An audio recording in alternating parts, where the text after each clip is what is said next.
Garden में जो आंदोलन चल रहा है, 9 महीने 10 महीने के आंदोलन लगातार अनवरत संघर्ष के बाद जो एक सूची आई जिसमें 6800 लोगों का चयन हुआ, उन अभ्यर्थियों ने यहाँ पर आंदोलन की शुरुआत की। और मेरा आज पहला दिन है, मैं आज पहली बार यहाँ पे आ पाया हूँ, अभी तक मैं यहाँ नहीं आ पाया था। तो उसकी कुछ वजहें थी, उसमें एक प्रमुख वजह ये थी कि मेरी कोशिश ये थी कि अगर जल्द से जल्द सरकार कोई ठोस निर्णय ले ले और वो निर्णय ऐसा हो कि जो सबको स्वीकार हो, तो शायद इस आंदोलन में ज़्यादा दिन रुकने की ज़रूरत नहीं पड़ेगी और बहुत जल्द सबका कल्याण हो जाएगा। लेकिन ऐसा हो नहीं पाया है और उसकी कई वजहें रही हैं। और उसमें एक प्रमुख वजह यह है कि जो भी मुकदमे लंबित हैं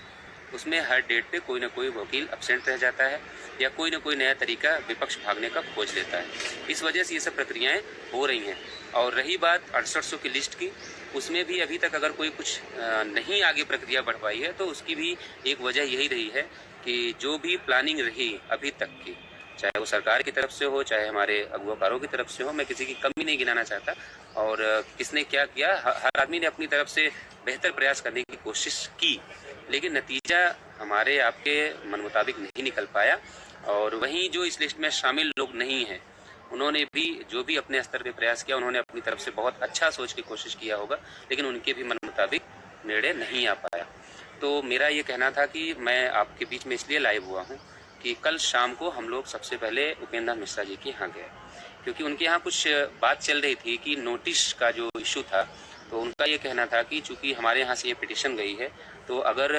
पब्लिकेशन के लिए जो है अगर नोटिस तैयार हो रही है, अगर कॉपी तैयार हो रही है, तो कम से कम हमारी सहमति ली जानी चाहिए थी और कोर्ट में झूठा एफिडेविट नहीं लगाना चाहिए था कि हमसे एनओसी मांगी गई और हमने एनओसी के लिए मना किया। तो उनका ये कहना था कि हमसे एनओसी मांगी ही नहीं गई। तो कल जब हम लोग उनके यहाँ पे गए तो उन्होंने साफ साफ स्पष्ट शब्दों में ये कहा कि देखिए 13/156 से जुड़ा जो भी मामला था,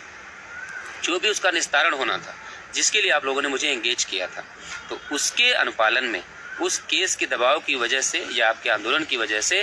एक लिस्ट आई है निकल के 6800 की। तो उस लिस्ट पे सरकार का जो स्टैंड रहेगा, कोर्ट का जो स्टैंड रहेगा, जो सरकार अगर कह रही है कि 6800 लोगों की नियुक्ति दे रहे हैं हम और ये लिस्ट हमने निकाली है, ये रिजर्वेशन पूरा हो रहा है, तो वो सरकार को कोर्ट में साबित करना है कि 6800 लोगों को देने से रिजर्वेशन पूरा हो रहा है। वो जिस दिन इस बात को साबित करने के लिए खड़े होंगे, उस दिन हम जो है खड़े होकर इस बात को कहेंगे कि 6800 आप दे दीजिए, हमें कोई आपत्ति नहीं है, लेकिन साथ ही साथ इतने पदों का और नुकसान हुआ है, तो एक बार उनका रुख देख लेने दीजिए। तो उनका ये कहना है कि 13/156 में अगर आपके लोग नहीं चाहते कि मैं अपीयर हूँ, तो मैं ये फाइल मेरे सामने रखी हुई है, आप फाइल ले सकते हैं। रही बात एनओसी की, जो लोग एनओसी चाहते हैं आप एनओसी ले लीजिए, आप एनओसी लेके आप जिस वकील को करना चाहें आप कर सकते हैं।